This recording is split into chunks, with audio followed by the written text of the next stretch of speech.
YouTube channel aku, Tiara Priscilia. Seperti janjiku di video sebelumnya, kalau aku akan sharing tentang perbedaan menghaluskan makanan bayi menggunakan 3 alat yang berbeda, yaitu blender, grinder, dan saringan.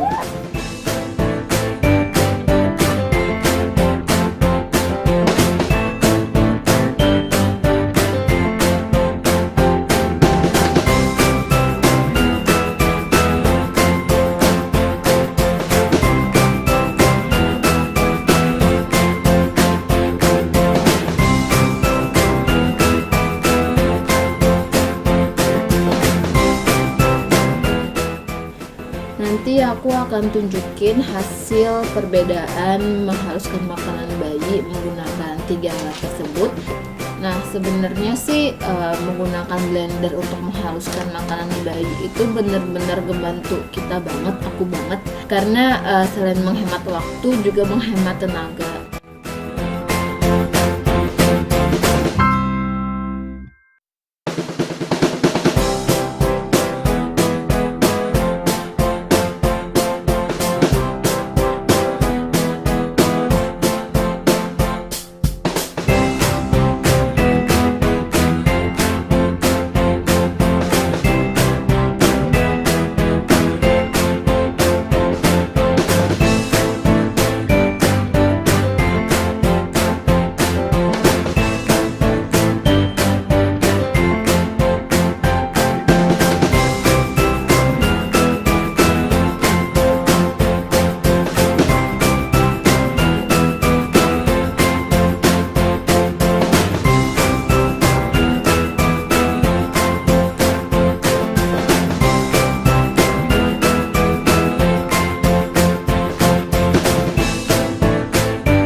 Kalau aku baca-baca sih menggunakan blender untuk menghaluskan makanan bayi itu emang ada kekurangannya.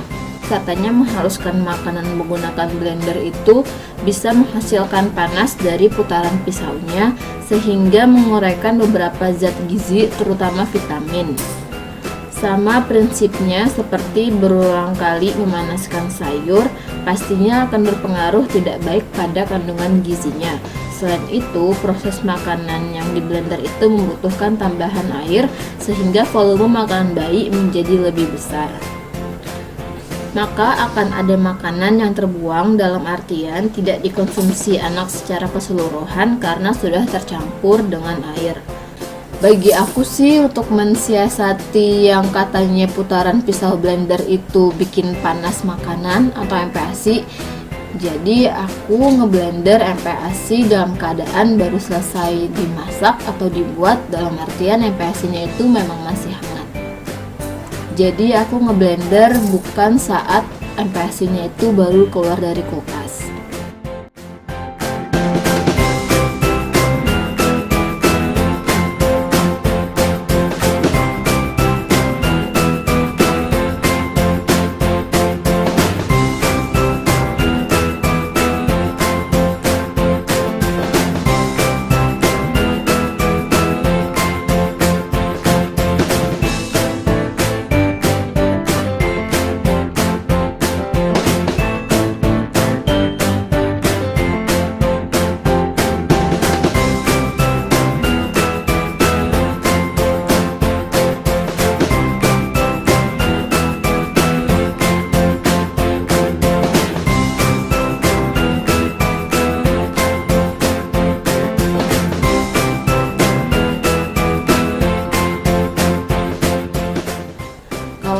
Membuat MPASI itu kan juga pasti pakai air, seperti misalkan kaldu, dan Nasya juga masih suka sama makanan yang teksturnya tuh lembek dan banyak airnya.